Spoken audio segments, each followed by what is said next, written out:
Well, listener, definitely, right? Like that is a fact that can't be denied, right? Styles make fights, how they blend and mix together. But all that having been said, it goes back to the sparring partner factor I talked about, right? Like when you've sparred a guy over and over again in the gym, you know his style, right? So whereas he may have been very confusing to you on day one, he's not necessarily confusing to you on day whatever that may be, right?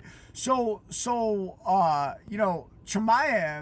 may have ragdolled Strickland around if Strickland hadn't been used to everything Chimaev did, right? And vice versa, right? Like Strickland's got a very unique stand-up style. I would say, especially the way he fought Chimaev, it was very defensive. We're behind that jab, didn't do the teep so much because obviously he was afraid of getting taken down.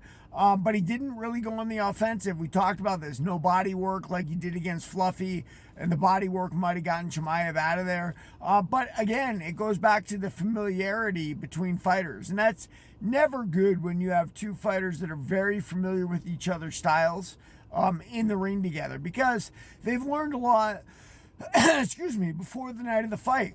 And when that happens, we get less as fans, so to speak. So, look, at the end of the day, the fight was a pretty good fight. It wasn't anything like Tyra Van, for sure. But, yeah, I definitely think that the factor there was not just that the styles blended that way, but rather that they knew each other intimately. So it's part and parcel of the same thing, listener. I'm not really rip-roaring for a rematch. I don't think it was that great a fight. And if Chimaev really can't make weight, maybe it's time to go up. You guys remember when he was fighting 170? First time I saw Chimaev, he ragdolled some Asian fighter. I think it was in Asia somewhere. He destroyed him.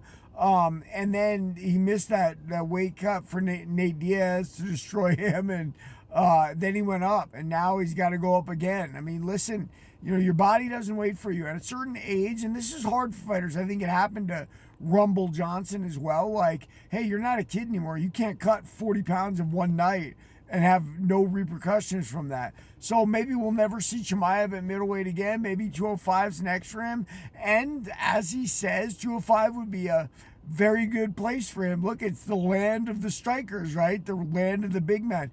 I will say this too. Chimaev's going to learn that getting hit by those big guys is a different game too, right? I'm sure he knows. I'm sure he sparred with a lot of them, but it's a different game when you're getting in there on fight night and you're banging it out with little gloves and no holding back. So, yeah, man, I can't wait to see what's next for both of them.